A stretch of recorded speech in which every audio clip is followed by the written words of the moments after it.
And good evening, class. Yes, this is time for PLAR History and Geography. My name is Jonathan, and I'm your teacher for this course. Again, we're live right now at WASA in Silicon. This is term 1A, and we're together for the next 8 weeks, as this is week number 2. Yes, week number 2 in this term. Reminder, there is 9 weeks within this term, but this is week number 2. I noticed that we got Marlene from Bare Skin on the Bridget software logged on.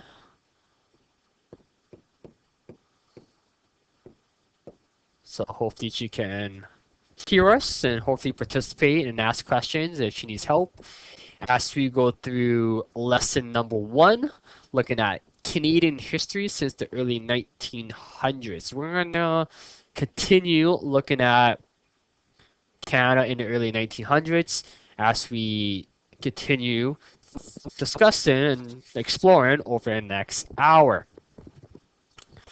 Before we begin, just a reminder, class, you can always listen by calling into the WASA studio. So again, within your communities, feel free to call the WASA studio. We'll put you on a line. That way you can hear, listen, and participate at the same time. Again, how you can get in touch with me, your teacher Jonathan. If you're stuck, have any questions, or just want to say hi, you can always swing by the WASA office on Front Street in Silicon if you're in town. If not, you can always call my office. Just call the front desk, ask for Jonathan. Phone number is on the screen. My extension is 2221 if you're wondering. Feel free to leave a message if I'm not there. Again, my cell phone number is on the screen as well if you want to get a hold of me on weekends and evenings if it's super urgent. Email, again, feel free to send me an email if you have one. And Facebook, if you have not already added me as a friend on Facebook, I think you should go do that right now. Social media, just add Jho Wasa, capital J, capital H-O, Wasa, Jho Wasa. So again, just add me as a friend. Again, another way you can communicate, keep in touch with me as well. Again, all of the lessons are recorded. They're on the WASA archive website. You can always go back and check that out. Again, it is also on my YouTube channel where I post a link on my newsfeed timeline on Facebook as well. So again, all that information is exactly the same. It's on the course syllabus, outline study guide. Nothing has changed. Reminder, you need your textbook. If you don't have your textbook by now, you should have it. So again, let me know. Talk to your DC. They should know what you need to take. Again, lesson number 1 to lesson number 3 is history, and geography contains lesson 4 and 5. Remember, PLAR, history and geography, is a social studies component of PLAR. Again, some students may need both sections. Some students may need just one. So again, talk to your DC, ask them what you need, make sure you're registered in the right course as well. Again, you need your workbook. Again, your workbook is key as it contains all of your assignment questions. Without your workbook, you cannot answer the questions, and that could be a problem. Again, if you have internet access in your community, please take advantage of that. You can download this awesome, fancy program called Smart Bridget. I know that Marlene from Bearskin has, which is fantastic.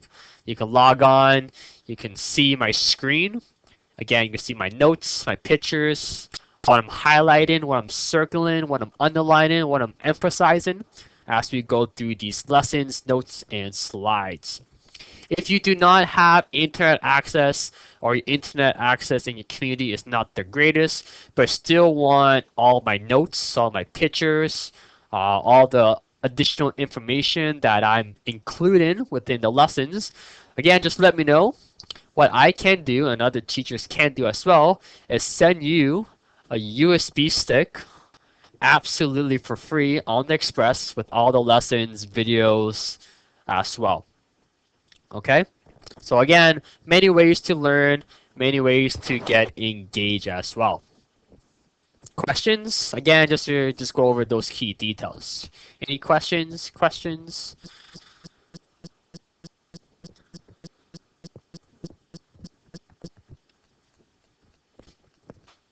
All right. So over the next hour or so, like I mentioned, we are going to continue looking at lesson number 1.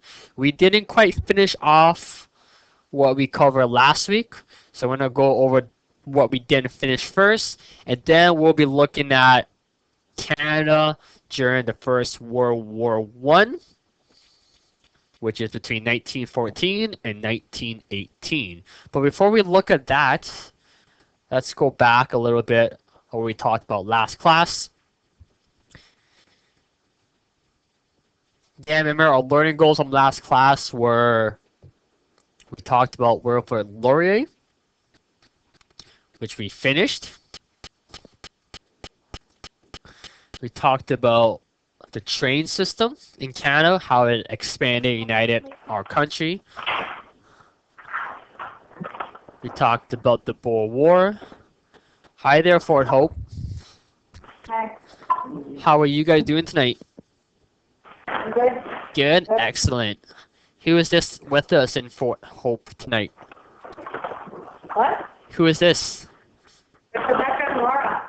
Rebecca and Laura. Perfect.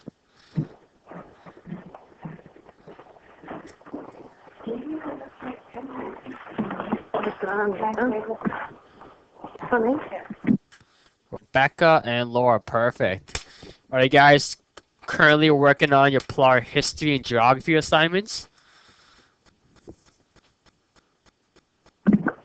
Yep. Yeah, perfect. Yeah, I noticed that you guys just logged on to the Bridget software.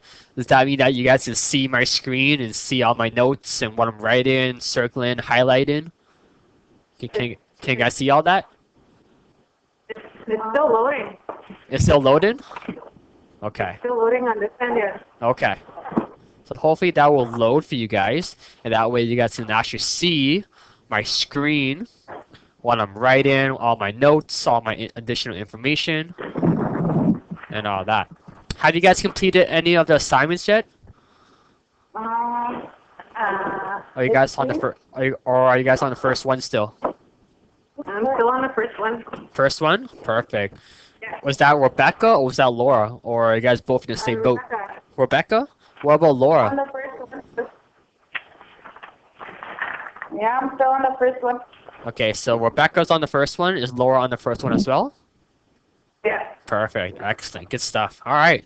Which is key because right now I'm actually going over what we talked about last class. What we didn't finish about last class, we're going to finish that first. And then we'll continue looking at Canada in the First World War One. So I'm going to go through these slides about last class. I'm on the same one too. Talked about what we talked about, and then we're going to look at what we didn't finish. Again, I'm going to emphasize some key notes that you will see on assignment number 1.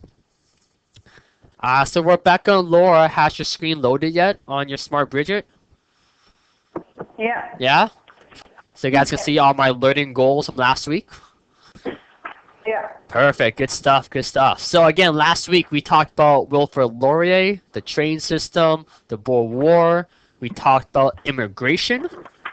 But we didn't talk about women history yet, or women's lived experience yet, and we haven't talked about free trade yet, and we haven't talked about indigenous content within this time frame. Remember, we're talking about Canada, 1900s to 1914. Okay, that is the period we're talking about. And then we'll talk about 1914 to 1918. Once we finish looking at women history, free trade, and a bit of indigenous content that I'm going to plug in. All right, so let's quickly go through these slides super fast. That way Marlene and Bare Skin, Rebecca and Laura can have a good understanding and that they can finish assignment number 1 as we go through these notes. So Wilfrid Laurier, Canada's Prime Minister during this time period. Again, I put a star beside his name, so make sure you know and understand why Wilfrid Laurier was important. Again, Canada's Prime Minister during this time period, he had a couple goals that he wanted to achieve when he was in office. He wanted to develop Canada's western provinces. So in 1905, he actually created two new provinces known as Saskatchewan and Alberta. And he also wanted to build up the railroad train system that goes across Canada, and he also wanted to control Canada's own defenses. Again, you can find out all that on page number 1. So these are the key notes that we're looking for in terms of Wilfrid Laurier.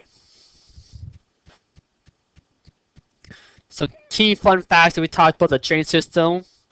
I'm not going to go through that. Again, if you want in-depth content about that, just make sure you go to my YouTube channel and check that out.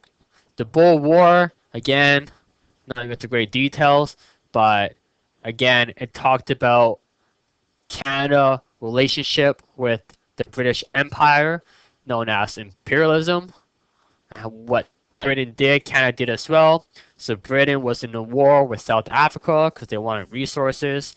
Again, that brought tension within Canada in terms of English-speaking Canadian and French-speaking Canadian.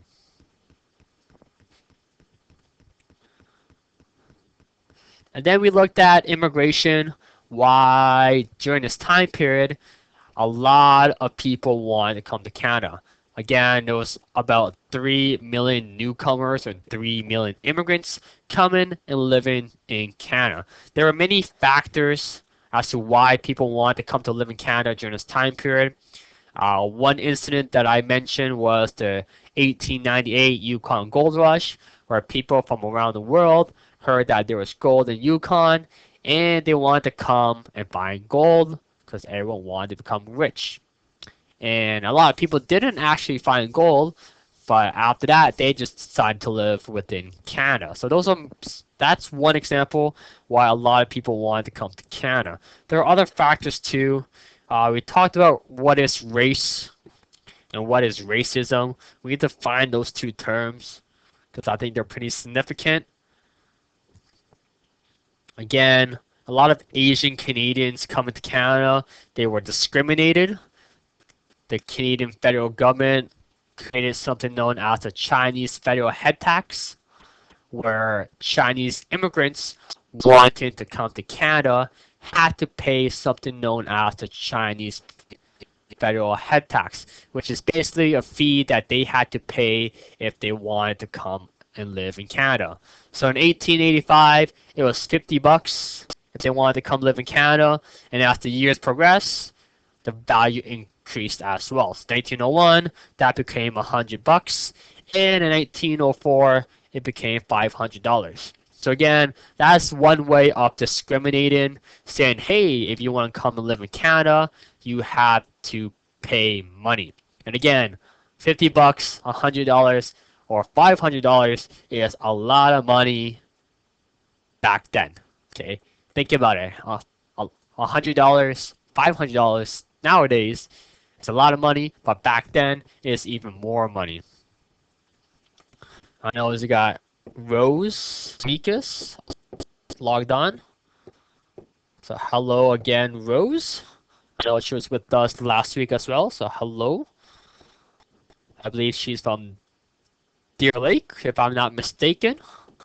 I could be wrong, or I could be right. I believe she is from Deer Lake. Again, more example why racism occurred during this time period. Again, other factors. Again, the land of opportunity. People saw that Canada was a great time. We had a lot of technology, high wages, good economy. That's why a lot of people wanted to come. We had the West. Again, Canada is a growing country during this time period, and we wanted people to come and settle during this time period. But by coming and living in Canada was not easy. Okay, there were many hardships that came along with this. Again, this is on page 2 in your textbook, and you will see a question asking some details about some common hardship or challenges or struggles that they had to overcome when first living in Canada. So again, language, again, English, not the first language, difficult to communicate at first. They had different race, different religion. They lived in isolation. The weather, it's much colder here in Canada, and they were not used to that. They started from the bottom and had to work their way up. So as a result, they did not have the proper farming tools or proper equipment. Education, they had little of that. They couldn't read, they couldn't write. Again, communication back and forth was very difficult. They often worked dangerous, hard jobs and often paid less compared to the whites. And they lived in poor housing conditions as well. Again, a lot of discriminations, a lot of struggles that they had to overcome. This list is not just limited. You can always add to this list, but these are just a few examples that the challenges and discrimination that they had to overcome when first coming to Canada. Alright, so I think this is where we left off last week. So why was all these racism occurring? Why was it all happening? Well, kind of two factors. Again, in the early 20th century, which is the early 1900s, a lot of Canadians feared immigrants or feared immigration. They feared the unknown.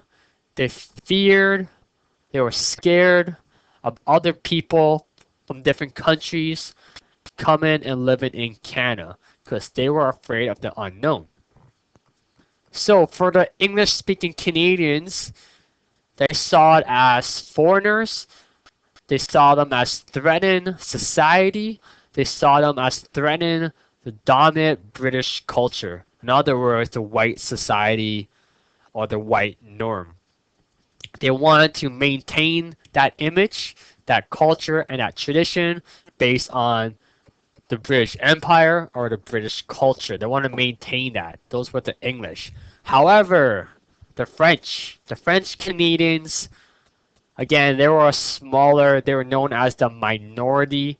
They were feared that they will be absorbed in the English society and that they will lose all their French identity, culture, customs, and so forth.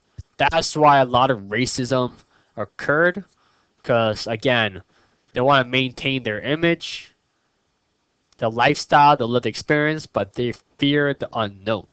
Those are just some factors of why a lot of racism occurred. Again, some of these examples that we talked about that I mentioned just now can be seen in our society nowadays. Again, fear of the unknown, fear of threatening their society or their culture, as a result, racism.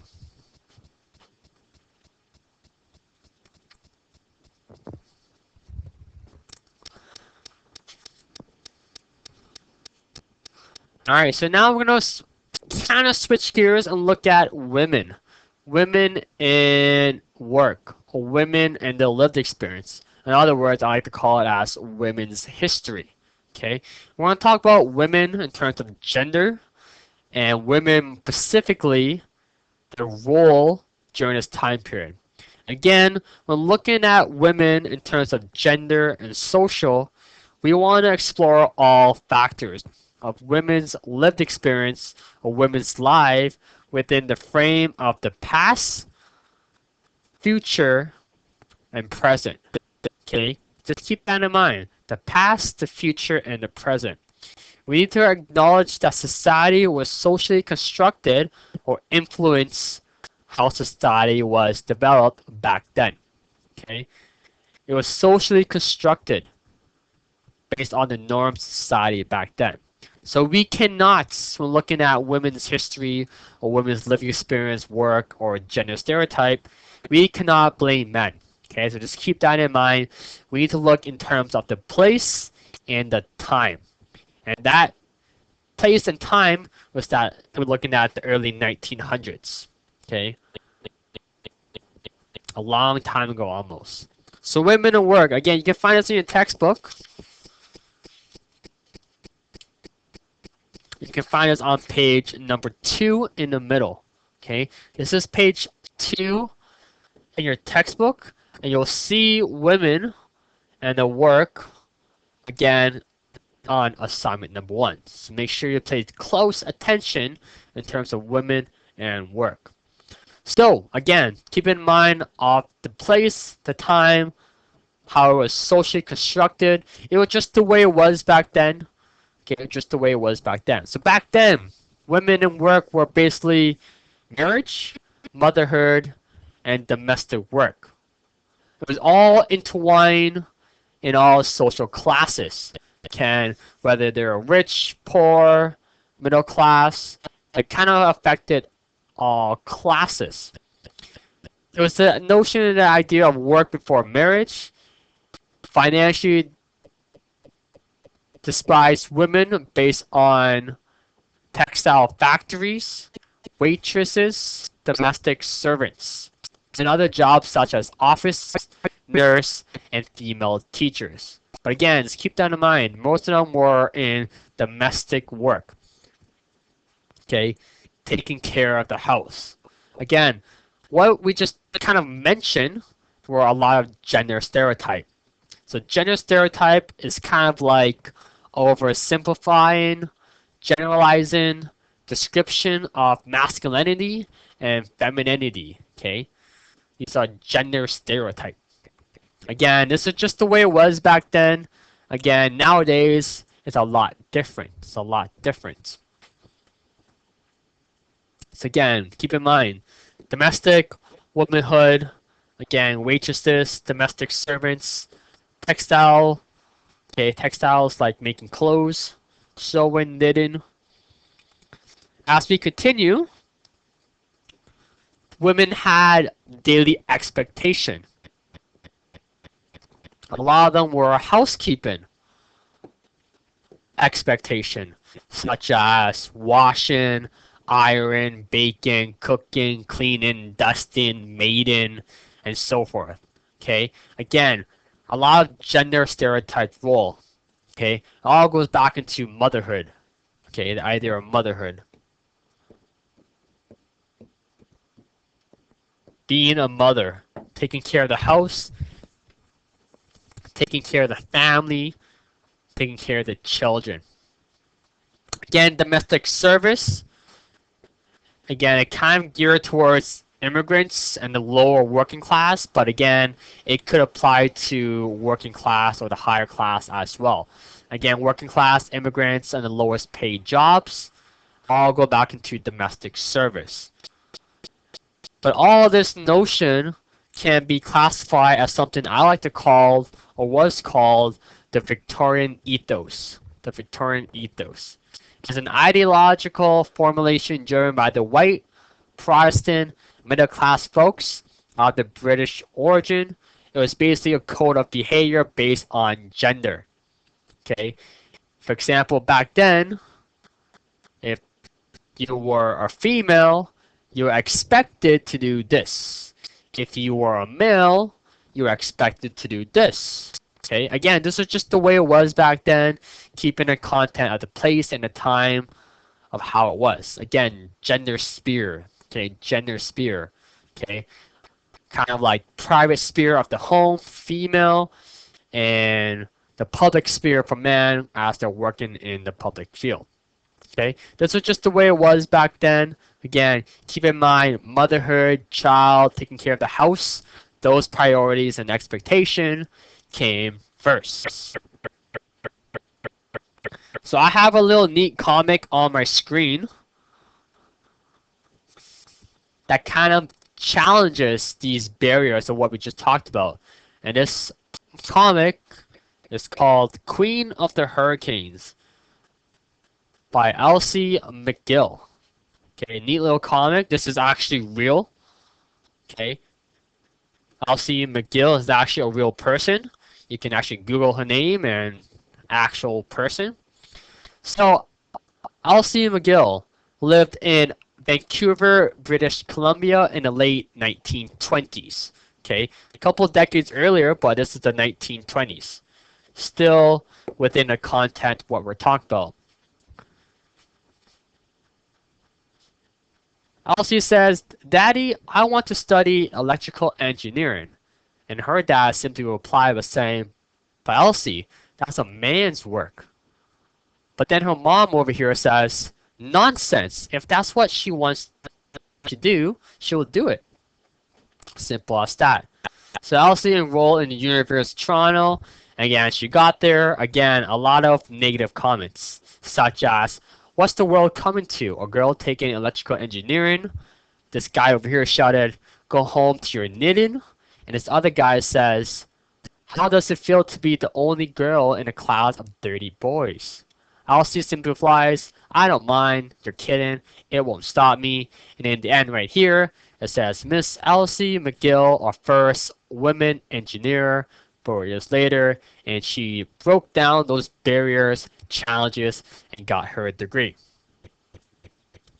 Okay, so again, that was how it was back in the early 1900s. Again, as we slowly progress, as we slowly look at and go through lesson 1, 2, and 3, you'll start to see how women's role and gender changed throughout time. Okay, it progressed, it changed throughout time. Any questions so far about what we just talked about in terms of women and their role and women's and immigrants back then? Any questions? Any question in Bare Skin from Marlene? Any question for Rebecca, Laura, and Fort Hope? And Rose Meekus and Deer Lake, I believe? Are we all good? Does everything make sense?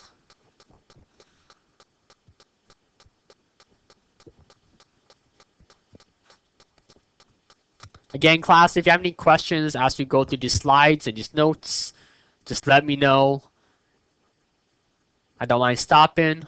You can always review content and so forth. All right. Last topic from last class was something known as the reciprocity issue, and this is on page number 3 in your textbook. You will see a question about it.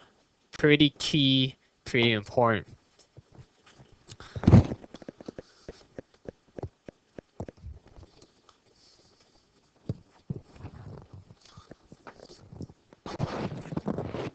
Alright, so the reciprocity issue is simply a free trade agreement. A free trade agreement between Canada and the United States. Okay, it was between Canada and the United States. It was set up by Prime Minister Laurier and United States President Taft. Again, it was negotiated in 1911. But simply, it was an agreement between Canada and our neighbors down south, the Americans, based on free trade. So now we can trade goods and items back and forth without paying taxes. Again, no one likes to pay taxes. So the goal was to trade goods without additional paying taxes. That was the goal of the reciprocity issue. Trading back and forth between Canada and the United States without paying taxes. But it came with some controversies.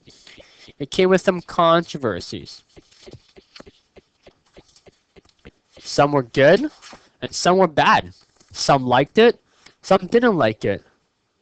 Again, some Canadians liked it as they saw it as a partnership with the United States, where now they can buy goods and items without paying taxes. But the majority of Canadians saw it in a different view. They saw it in a negative, a bad agreement. They saw it as Canada becoming a raw supplier of the United States, meaning that Canada would do all the work and the United States would take all the credit. It would move away, which means trading within Canada between East and West, but now North and South between Canada and the United States. And some thought that trading within Canada was better or was the best. So again, a lot of mixed reaction and opinion about reciprocity issue known as the Free Trade Agreement that was negotiated in 1911. Again, that is on page number 3 in your textbook. So before we look at assignment number 1 question, I'm going to plug in some indigenous content. Again, this is not in your textbook. This is not in your textbook. So this is the joy of coming to class and listening as you get a deeper understanding, additional information plugged in as we go through these topics. So indigenous content, what was it like for indigenous population in the early 1900s? So it was basically slow assimilating into the mainstream norm Canadian society. That was just the way it was back then. That was how it was back then in terms of assimilating, in terms of into the mainstream Canadian society. As you know, Canadian society back then was either the white British society, the white European, Eurocentric way of living. The Canadian federal government built this idea or notion known as reserves, and it allows indigenous population to learn the Canadian way at their own pace. That was their goal of building reserves, is to allow them to learn the Canadian way at their own pace. Again, residential school emerged. Again, residential school, if you're not familiar with it, again, I think a lot of us are familiar with it. It was to basically dedicate to First Nation or Indigenous child on living in a more modern Euro-Canadian way or the Eurocentric way of living. In other words, the white way of living back then. In terms of jobs, there were a few jobs open for indigenous population, as those jobs were given to newcomers or immigrants from other countries. Again, struggle to challenges and discrimination applies here as well. New immigrants, again, they basically came here in Canada and lived on indigenous First Nation population land, and we start to see a decline in traditional First Nations occupations, so occupants. Okay, again, a little snapshot of what it was back then in terms of indigenous content. Again, as we slowly progress in terms of different decades, the 20s, the 30s, 50s, 60s, in terms of nowadays, you will eventually see a slow progress and change that is made throughout Canada. Okay, so we start from one point, and as we go through different decades and different time periods, you'll see changes start to emerge. Changes. Alright, so let's go through lesson number 1, assignment number 1 question. We went through some of these questions last class, so I'm going to quickly go through these questions again after we basically finished up that lesson. So assignment number 1, my apologies, is out of 8 marks. Again, a really short assignment. There's only 4 questions. So basically, class, you can do this assignment right now as I go through this lesson or this assignment. So question number 1, what did Prime Minister Laurier and his government push for during his leadership? Again, as on page number 1. In other words, what did Prime Minister Laurier wanted to do? What was his goal? What was his vision? Again, 2 marks. Remember, class, details for complete sentences. Question number 2. Women were required to do what? Or required to do as immigrants? Okay, what were women required to do as immigrants? Okay, something we talked about in today's class. Again, you can find that on page number 2, I believe, in your textbook. Page number 2 in the middle. Okay, think of motherhood. Think of taking care of the house, the children, domestic service. Okay? Question number 3, name 2 common immigrants' hardships or difficulties or challenges or struggles that they had to overcome.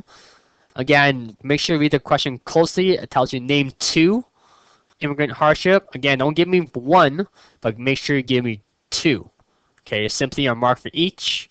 Name 2 common hardship.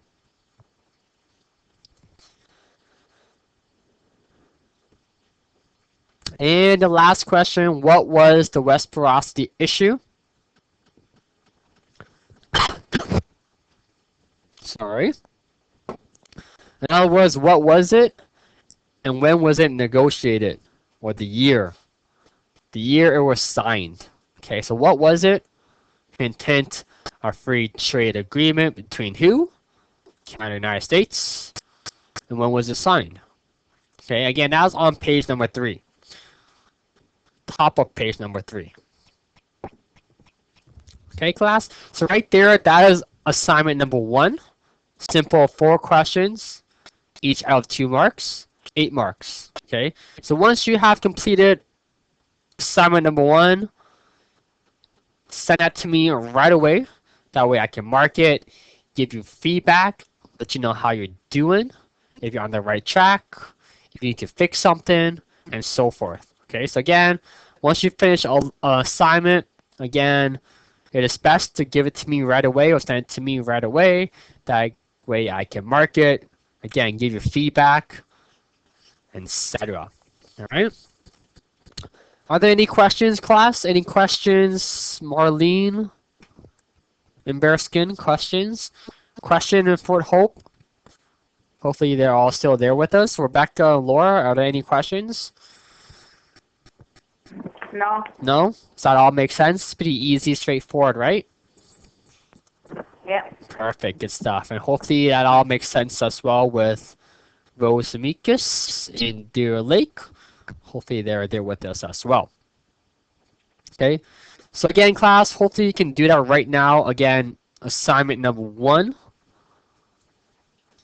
8 marks, 4 questions, pretty straightforward. If you need help, remember, if you need help, let me know. Okay, come to class, tell me, hey Jonathan, I don't get this. I'm stuck on this question. Is this right? Am I on the right track? Again, take advantage of that. Let me know, and I can help. That's what I'm here for. Again, call me, email me, Facebook me. Okay, use me as a resource. Okay, use me as a resource. Okay, I'm here to help. Okay, I'm here to help. So ask questions, and we'll try to make this fun as well. Alright, so now we're going to switch gears. We're going to continue moving down the timeline and look at Canada and the First World War I. Pretty significant events. So note, this is still lesson number 1. This all starts on page number 3 in your textbook if you're following along.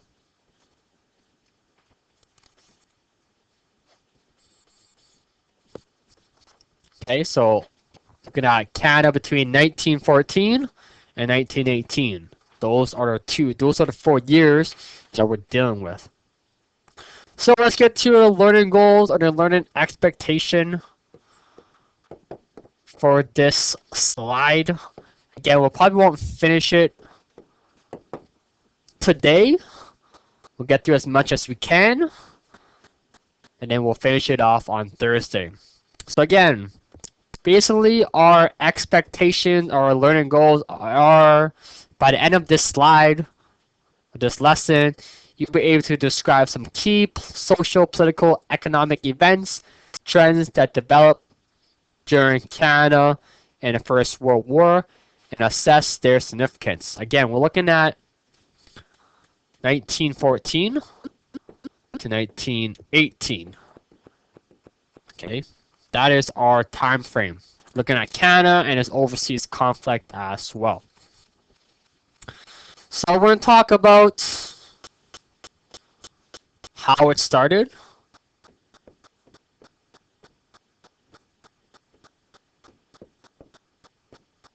what was World War One, how it started, and all that fun stuff. Who caused it? Who caused this catastrophe? Okay, who fought in it? We'll talk about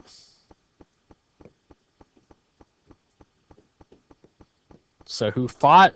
Again, not just Canada and other countries, but many countries were involved. We're going to talk about a guy named Robert Borden, why he was important in terms of becoming Canada's next Prime Minister. We're going to talk about conscription, what that was, and what it meant, and how it was kind of controversial. Talk about home front, what that was, what Canada did here in Canada during this time period. We talked about what happened after the war and its overall impact, battles, and so forth. Lots of goodies and key information during this time period. So those are just our learning goals that we'll be talking about right now.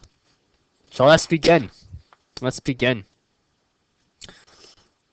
So, again, we're kind of switching gears and looking at Canada and around the world, or Canada with its significance and its impact, not just here in Canada, but in other countries as well. So now we're looking at European countries, okay, Europe, or the European countries in this time period. So, but during this time period of just before 1914, or in the early 20th century, there's a lot of tension happening within countries in Europe. A lot of tensions. Everyone wanted to be the best. I'm better than you. I want to be number one. Everyone wanted land ownership, or they want to expand their empire and have more land, have more resources, and more power. That's what everyone wanted back then. There was a balance of power. Okay, some countries were much stronger than others, and some nations were much weaker in terms of the scale. But the goal was everyone wanted to be bigger, powerful, and stronger than their allies. Again, acquiring the land, resources, wealth, money, you name it. That was the goal. That was what everyone wanted in terms of European countries back then. A lot of tensions, a lot of tension. I wanted to be the best. They wanted to be the best. So what happened? So what actually caused World War One? Not just one factor happened. There are a lot of factors that came into play, but the days leading up to the war was started on June 28th, 1914. Again, this is not in your textbook. This is just additional information that I'm added in to provide a deeper content. All right, the deeper content. So again, July 28th, 1914, Serbian extremists assassinated or killed a man named Archduke Franz Ferdinand of Austria. He was the heir throne of Austria-Hungary during this time period. So a very significant individual in terms of Austria and Austria-Hungary. Now, as a result of that, as a result of his death, Austria-Hungary attacked Serbia for this. And as a result of that, Germany announced support for Austria-Hungary, saying, hey, I have your back. And then Russia said, hey, we'll announce support for Serbia, and they'll have their back. And then Germany invaded neutral Belgium on its way into invading France. Britain supported Belgium, and boom, declared war on Germany on August 4th, 1914. So again, a lot of tension, a lot of conflict starting to happen. I'll support you, you support me, I'll have your back. This starts to happen. Again, just a little background content on that. So again, a little map of what Europe looked like in 1914, just at the start of World War One. Again, we got Britain, Germany, Austria-Hungary right here, France, Russia. Yeah. So whoever was highlighted in red, they were one ally, and whoever was isolated in green or located in green on this map is another ally. So it's basically green versus red during this time period.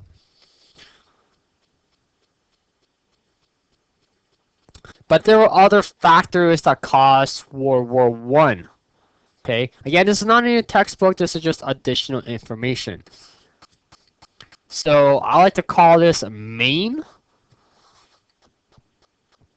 M-A-I-N. Main. So there's 4 factors that kind of all influence the cause of World War One. We know that there was a lot of tensions in terms of European countries back then, but there's also these 4 categories that I like to call main. So what M? M stands for militarism. So again, technology started to change. Everyone wanted to be powerful. Everyone wanted to have the biggest and strongest army or navy. Everyone wanted to have the upper hand. A. A stands for alliance. Basically, you help me, I'll help you. Let's team up, let's tag team. I'll have your back, you have my back. Okay, it all goes down into protection and security. Okay, we're gonna tag team, we're gonna beat up these 2 other countries, and so forth. Okay, all because of protection and security is known as alliance. Okay, teaming up with one another, building bonds. I, number 3, stands for imperialism. Imperialism. In other words, it's basically the idea of imposing, oppressing influences or culture onto others, thinking that they are better, they're gonna take over, they're gonna colonize, thinking that their culture, their lived experience is better. That's imperialism. And number 4, N, nationalism. Pretty big nationalism. Based on background, language, superiority over another. Again, also thinking that they are better than others. And it also leads into dislike, hatred, racism, and all the factors as well. That's nationalism. And I think my culture, my way of living is better. I think my country is better. They support it, and so forth. Again, not one of these factors played a role, but a combination of all 4 and other factors came into play as well. Okay, it was a chain of event. Okay, it wasn't the assassination of Archduke Franz Ferdinand that started it, which kind of did, but again, it was a lot of tension building up, a lot of factors that came into play. So who fought in World War One? Who fought in World War One? So we have 2 groups, or 2 teams, if you want to call it that way. Triple Alliance, otherwise known as the Central Powers, or Central Powers, known as the Triple Alliance, same thing. And that consisted of Germany, Austria-Hungary, and Italy. Okay, they were all one team. So Germany, Austria-Hungary, sorry, and Italy. And they fought up against the Triple Entente. The Triple Entente, or the Allies. The Allies. And that consisted of mainly Britain and France, and we can throw in Russia as well for now. So in other words, if Britain's at war, dot dot dot dots, Canada's at war too. So Canada came into play because remember, as we talked about, whatever Britain did, Canada did as well. Why? Because Canada was a colony of the British Empire. We haven't fully established our self identity yet, or we didn't have a control of our foreign policy yet. That didn't really happen until 1939-ish. So basically, whatever Britain did, Canada did as well. So Canada was at war. So again, Canada was a part of the Allies. We can throw ourselves under this team as well. So Triple Alliance, Triple Entente, boom, those were the countries that were mainly involved in World War One. World War One. Fun little fact here, about 9,700,000 soldiers killed within 4 years. Not just in Canada, but in all. A lot of people died in 4 years. A lot of people died. So we're almost done in terms of today's class lesson. Maybe we'll do two more slides, and then we'll stop it there for tonight. So let's kind of conclude looking at Robert Borden. He was pretty important. So make sure you remember his name, Robert Borden. I'm going to put a star beside his name. Robert Borden. This handsome gentleman right here on the right of the screen. You may recognize his face as he is actually on the Canadian $100 bill. So you have a Canadian $100 bill in your pocket, in your wallet, in your purse. He is on it. Okay, Robert Borden is on it. So now you know Robert Borden, Canadian Prime Minister, is on a Canadian $100 bill. A little fun fact right there. So basically, Robert Borden was Canada's Prime Minister after Laurier, and he pretty much promised Britain support and help in the war effort, saying that Canadians were excited at first. World War One just happened. A war just broke out in Europe. Canadians were excited. We were thrilled. We were excited at first, but later on, not so much. Guys, a lot of people started dying, and we were like, whoa, we don't want to go anymore. So not many people stepped up. Not many people supported it. But however, a lot of English Canadians said, yes, we will go and fight. Whereas a lot of French Canadians said, no, we don't want to go and help out. So that was the conflict right now. A lot of people stepping up.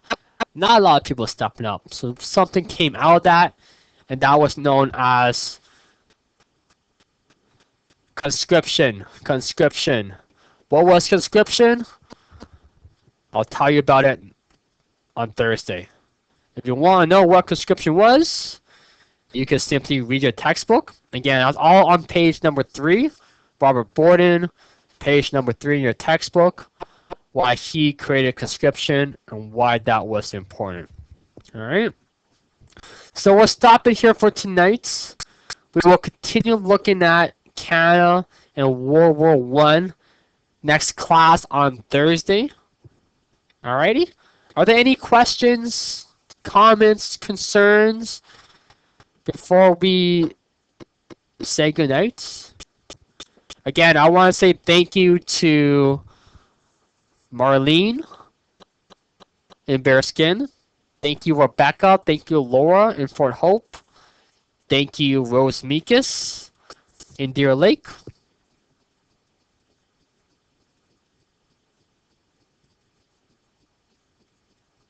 Are there any last questions? Are you still there with us, Rebecca and Laura? Yeah, Yeah? Does that make sense so far? kind of. Kind of? Okay. That's good. That's good. Or it doesn't, remember. Just let me know if it doesn't. No, okay. Okay? Go there. Okay, so again, thank you so much for coming online with us and chatting with us, Rebecca and Laura, and Fort Hope.